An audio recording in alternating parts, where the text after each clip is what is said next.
Preparei a refeição matinal, cada filho prefere uma coisa. A Vera mingau de farinha de trigo torrada. O João José, café puro. O José Carlos, leite branco. E eu, mingau de aveia. Já que não posso dar aos meus filhos uma casa decente para residir, procuro lhe dar uma refeição condigna. Terminar a refeição. Lavei os utensílios. Depois fui lavar roupas. Eu não tenho homem em casa. É só eu e os meus filhos. Mas eu não pretendo relaxar. O meu sonho era andar bem limpinha, usar roupas de alto preço, residir numa casa confortável, mas não é possível. Eu não estou descontente com a profissão que exerço. Já habituei-me a andar suja. Já faz 8 anos que cato papel. O desgosto que tenho é residir em favela.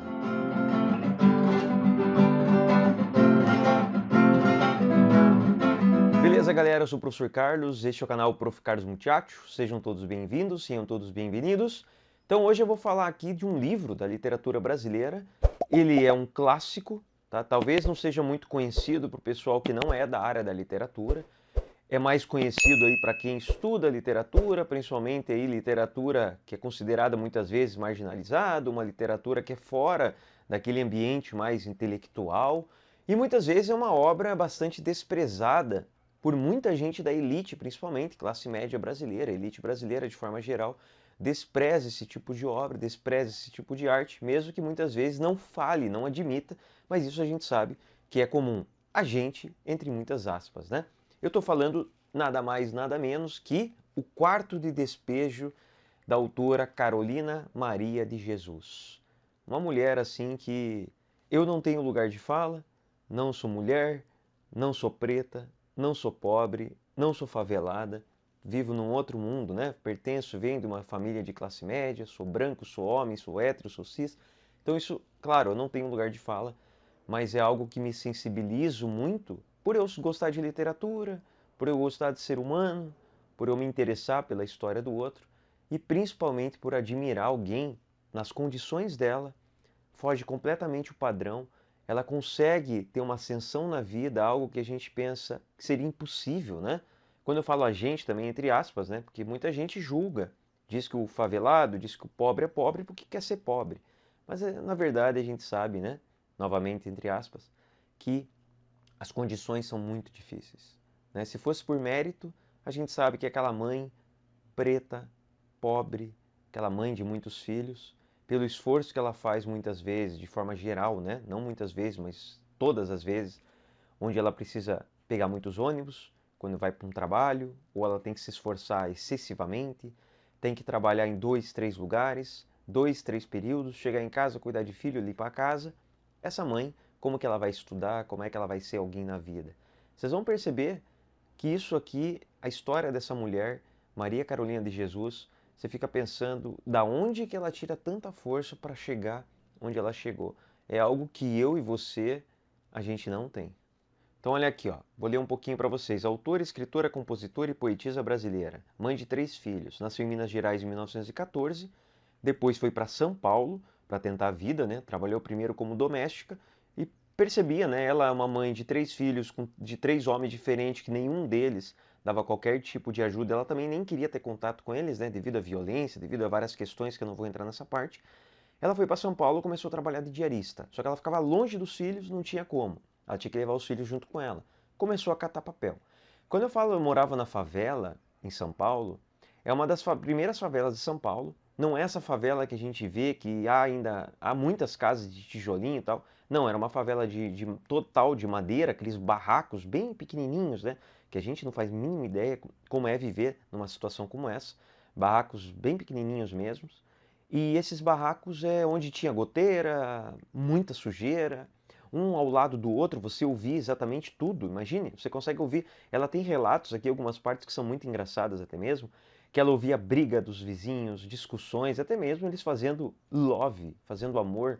Então, assim, ela tem umas partes muito engraçadas que ela fala de um que estava com uma pessoa, depois estava com outra, eles brigam, eles discutem, e ela ficava ouvindo aquilo. Para que ela não ficasse concentrada naquilo e não ficasse se incomodando ela, o que ela fazia? Lia os livros que ela encontrava pelas ruas jogados, lia, consumia, todos os dias ela lia e escrevia muito com relação à sua realidade. O mundo das aves deve ser melhor do que os dos favelados, que deitam e não dormem, porque deitam-se com fome. É pena você ser preta, esquecendo eles que adoram a minha pele negra e o meu cabelo rústico. Eu até acho o cabelo de negro mais educado do que o cabelo de branco, porque o cabelo de preto, onde põe, fica, é obediente, e o cabelo de branco é só dar um movimento na cabeça e ele sai do lugar, é indisciplinado. Se é que existe reencarnações, eu quero voltar a ser preta. Um dia um branco disse-me: se os pretos tivessem chegado ao mundo depois dos brancos, aí os brancos podiam protestar em razão. Mas nem o branco nem o preto conhece a sua origem. O branco é que diz que é superior, mas que superioridade apresenta o branco? Se o negro bebe pinga, o branco bebe.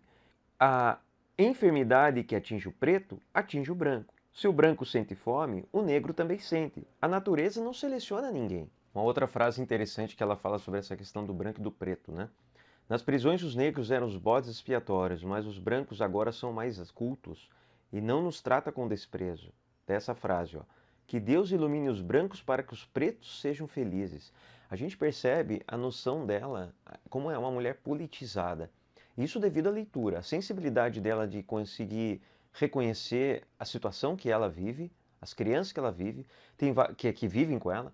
Tem vários momentos que ela chega a pensar em suicídio, né, em pegar os filhos e se suicidar. Isso aconteceu com várias pessoas que ela convivia ali na favela, pessoas que eram ou que se não estavam mais aí para a vida, abandonavam as crianças, bebiam excessivamente.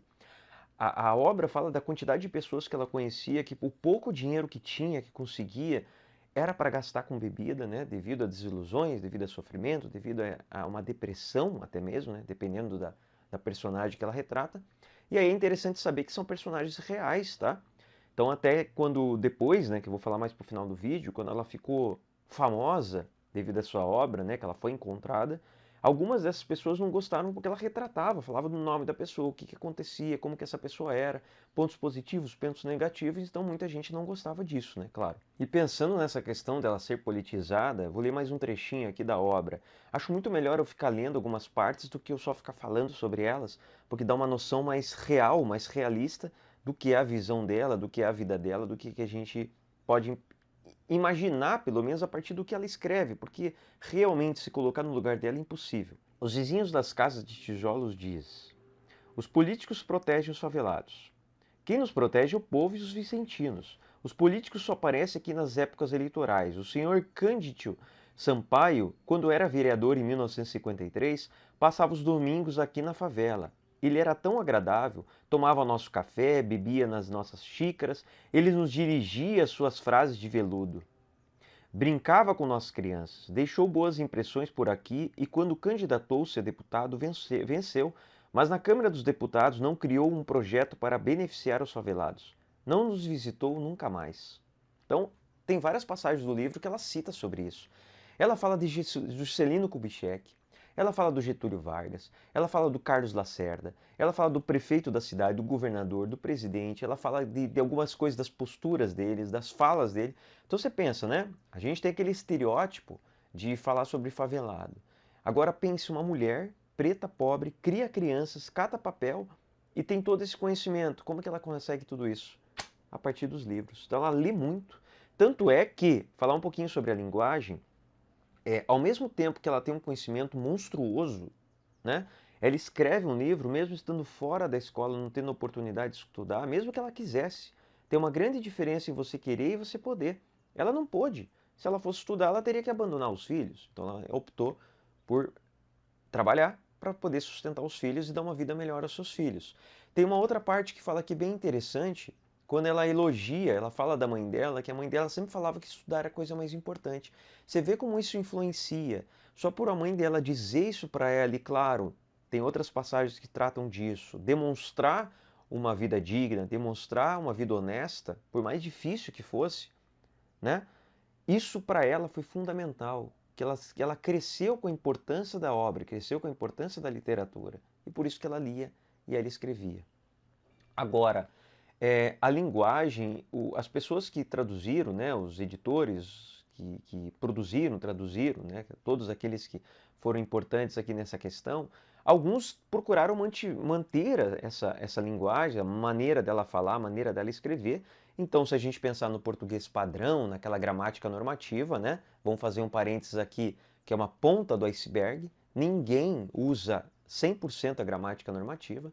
Só uma elite brasileira, no caso, eu que sou professor de língua portuguesa, língua espanhola e tal, estou mais próximo, mas eu nunca vou usar isso em sala de aula. Imagine fazer um discurso tipo lá o ex-presidente Michel Temer, usando mesóclise na minha comunicação, não. Isso é se comunicar muito mal. A boa comunicação é você ser compreendido, não é nivelar por baixo, mas você fazer que a comunicação atinja todos, né? Que seja uma coisa horizontal. Então, a ideia de manter aqui a linguagem dela, a escrita dela, é maravilhoso, porque você tenta ficar mais próximo. Havia alguma alteração aqui na escrita quando ficava difícil de a gente compreender, né? Porque às vezes era uma palavra específica, ou às vezes ela trocava uma letra pela outra, mas procurou se manter isso, né? Audálio Dantas, eu vou ler uma partezinha aqui para vocês, tá? Para os leitores desta edição do Quarto do Despejo, é preciso que eu me apresente. Entrei na história desse livro como jornalista, verde ainda, com a emoção e a certeza de que acreditava poder mudar o mundo. Ou, pelo menos, a favela de Canindé. Audálio Dantas foi importante? Claro que foi. Foi ele que quis fazer uma matéria, estudar um pouco aquela favela, né? A favela de Canindé é uma das primeiras favelas do Brasil, é a quarta ou quinta favela ali da cidade de São Paulo, imagina. A gente está falando ali a década de 50, né? Muito tempo, 1950. A gente agora, quando estou gravando esse vídeo, tem aí 70 anos mais ou menos. Então, ele se deparou com essa história. Ele viu, cara, que incrível, né? Essa mulher com mais de 30 cadernos de escritas sobre o cotidiano dela, sobre a vida dela, dos seus vizinhos, aquela vida sofrida. Vou mostrar aqui para vocês como é que é distribuído esse livro. Eu sei que aparece aqui de ponta cabeça do jeito que eu gravo, mas veja que interessante. É um diário, é dividido em partes, né? Essa edição aqui, ela tem algumas imagens, mas veja só, tem as datas e tem ali um pouquinho sobre a rotina dela. Não há como a gente não ler esse livro, pelo menos a primeira coisa que veio na minha cabeça, como eu vi que é um diário de uma favelada, eu pensei no diário de Anne Frank. Você vai falar, mas é totalmente diferente, né? O diário de Anne Frank é uma menina que estava lá sendo perseguida pelos nazistas, junto com a sua família, estava escondida no cativeiro, num lugar lá, não podia nem acender a luz e tal. Mas ela passou 2 anos lá, era uma adolescente. Você imagina ela ficar trancada num lugar. É completamente diferente. Mas se a gente pensar em questões humanas, sofrimento, né? Isolamento, questão de você estar passando fome, necessidade, isso é muito similar, por mais que sejam contextos, realidades, épocas completamente distintas. E voltando um pouquinho a falar sobre como que a autora, né, ficou conhecida e tal, o Dantas, ele então pegou toda essa obra dela, né, uma parte dela pelo menos, juntou esses escritos para poder produzir essa obra, né? Ao mesmo tempo que ele foi importante sim para a vida dela, para que ela fosse conhecida, para que o desejo dela, o maior desejo dela era ter uma casa para poder viver com seus filhos, né? Ter um pouco de conforto, ter um pouco de dinheiro para poder se alimentar dignamente, né? Poder ter o mínimo possível de uma situação financeira. E aí, a partir disso, sim, ela conseguiu, né? Ela ficou conhecida, ficou algo que a publicação desse livro, né? Quarto de Despejo, fez que ela tivesse uma ascensão muito grande na vida, ficar mais próximo da classe média. Ela foi viver num bairro nobre de São Paulo, bairro de Santana, em São Paulo. É um bairro de classe média. Ela foi viver com essa classe média próxima ali numa casa, só que a classe média não via muito bem, né? Uma favelada que veio morar ali, no meio da classe média, preta, né? Não classe média preta, mas a favelada preta. A classe média não via muito bem. E o que que ela fazia? Que até os filhos delas relatavam em vídeos depois já do falecimento da autora. Que o que principalmente não gostavam porque ela ajudava os outros, ela ajudava moradores de rua. Então muita gente soube dessa ascensão, desse crescimento dela, sabia da bondade dela, ela viveu, ela passou fome, né? Ela viveu nesse contexto da fome. Então ela ajudava, né? E muitas pessoas ela deixava entrar na casa dela. Veja que coisa absurda, né? Você deixar entrar uma pessoa pobre na sua casa. Claro, para a classe média aquilo era uma coisa ruim, né? porque ficava aquelas pessoas ali que eles não queriam que tivesse próximos às suas casas, né? A sua obra ela é conhecida, ela foi traduzida para mais de 15 línguas. Existe hoje em mais de 50 países no mundo onde tem a sua obra. Só que é interessante pensar o seguinte, que as outras obras que ela escreveu não fizeram tanto sucesso quanto essa. E inclusive, né, depois que ela saiu dessa região ali, onde nesse bairro mais classe média, ela preferiu sair dali e morar num sítio com a sua família, né, ficar num lugar mais tranquilo. Ela gostava de ficar embaixo da árvore, lendo livro, escrevendo, continuava escrevendo, escrevendo, escrevendo. Escreveu alguns livros, escreveu peça de teatro, produziu um disco, porque ela também gostava de escrever música, escrevia poesia. E além de tudo mais, eu vou ler mais um trechinho para vocês aqui, pequenininho, para a gente ter essa noção também da facilidade dela. E vários trechos do livro mostram pequenos versos, pequenas estrofes que ela fazia com relação àquele contexto, aquilo que ela vivia. Olha só. Hoje estou alegre, eu estou procurando aprender a viver com espírito calmo. Acho que é porque esses dias eu tenho tido que comer. Quando eu vi os empregados da fábrica, olhei os letreiros que eles trazem nas costas e escrevi os versos. Alguns homens em São Paulo andam todos carimbados. Traz o letreiro nas costas dizendo que é empregado. Então ela observa as coisas, ela observa as pessoas, observa tudo e aquilo ela pensa sobre, chega em casa, né? Claro, dá comida para os filhos, limpa a casa, aquilo que ela pode. Tem várias partes que fala também na obra que ela não tem dinheiro nem para comprar sabão. Ela pensa, ou eu compro ali uma comida, um saco de arroz, um saco de farinha, para as crianças comerem, normalmente quando comem uma refeição por dia, senão eles têm que catar do lixo. É algo bem violento, né? A gente não faz mínima noção disso. E ela chega em casa, em vez de ela ficar sofrendo, né? Quer dizer, ela sofre, mas para ela não ficar pensando naquilo e não sofrer mais, ela vai ler e vai escrever. Então ela observa, é uma grande observadora, e vai produzir isso nas suas obras. Quero ler uma parte engraçada aqui, né, que tem umas partes curiosas. A Fernanda disse que a Bíblia não manda ninguém casar-se, mas manda crescer e multiplicar. Eu disse que a Fernanda, que o Policarpo é crente e tinha várias mulheres. Então a Fernanda disse que o Policarpo não é crente, é quente. Achei graça no trocadilho e sorri, dei uma gargalhada e coisa que eu não discuto é religião. E é claro, ela está naquele sofrimento constante, mas devido à metáfora da vida, a forma que ela vê a vida de maneira subjetiva e metafórica, e ela tem os livros, né, ela tem essa leitura constante, e a sua produção na escrita é tão significativa que ela entende, ela consegue compreender o trocadilho, ela consegue apresentar a sua linguagem, trazendo aquele contexto de maneira metafórica. Então é algo monstruoso para a gente, né? E aí, é claro, como eu estou falando aqui da Maria Carolina de Jesus, essa obra aqui, ó, essa obra, não deixa de ser uma obra, né? Minha camiseta. O Paulo Freire, que é o patrono da educação no Brasil, né? Um dos maiores monstros, mestres da nossa cultura. Graças a ele a gente tem a EJA, né? Educação de Jovens e Adultos no Brasil. É claro que informalmente existe educação de jovens desde sempre, né? Mas se a gente pensar em educação de jovens e adultos como uma coisa ampla, uma coisa nacional, uma coisa que é legitimada, o Paulo Freire é um nome, é fundamental. E quando a gente pensa nessa questão de quando você tem estudo, uma frasezinha bem bobinha, né?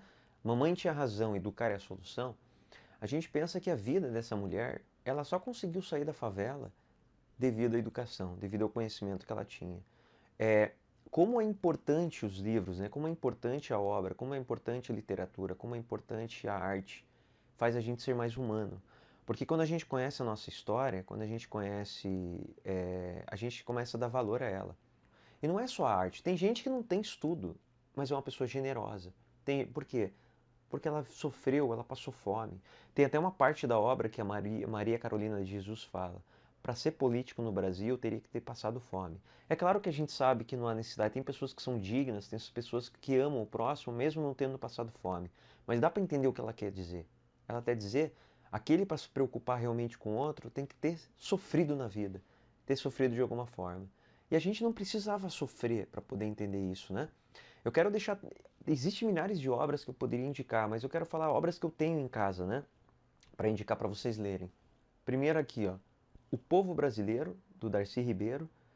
É um livro espetacular, né? Se a gente quer estudar mais essa área de sociologia, antropologia, conhecer os povos brasileiros mesmo, né? Caiu até no Enem nesse ano.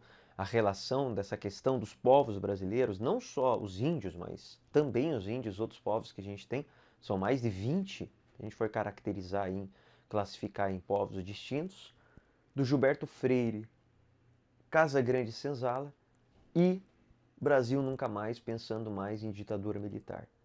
Pense só que a vida dessa mulher foi ali do começo da década de 50 até 77, né? Que ela vivia nesse contexto ali onde se passa essa obra. E a gente pensar que a ditadura militar no Brasil foi de 64 a 85, né? 84 para 85. Começou em 1964. Então, ela é o período que ela vivia, né? Claro que era um período mais violento, mas que se a gente for pensar principalmente em arte e cultura, é algo que era visto como uma coisa horrível, uma coisa que ia fazer as pessoas pensarem, então tinha que ser destruída, né? A gente sabe disso. Então eu sugiro para vocês essas 3 obras. Eu sei que aparece de ponta cabeça aqui para o formato que eu filmo. Para mim é melhor porque eu consigo ver a minha imagem, senão eu teria que deixar assim e ficar olhando para uma bolinha. Não sei porquê, mas me incomoda. Parece que eu não consigo filmar direito. E é isso aí, galera. Vocês gostaram? Se vocês gostaram e quiserem mais conteúdos, né, além daqui do YouTube, eu faço conteúdo em outras redes sociais, como LinkedIn, Instagram, TikTok, Facebook. Eu acho que é isso. Acho que eu falei todos. Beleza? Valeu, até o próximo vídeo. Abração, tchau, tchau.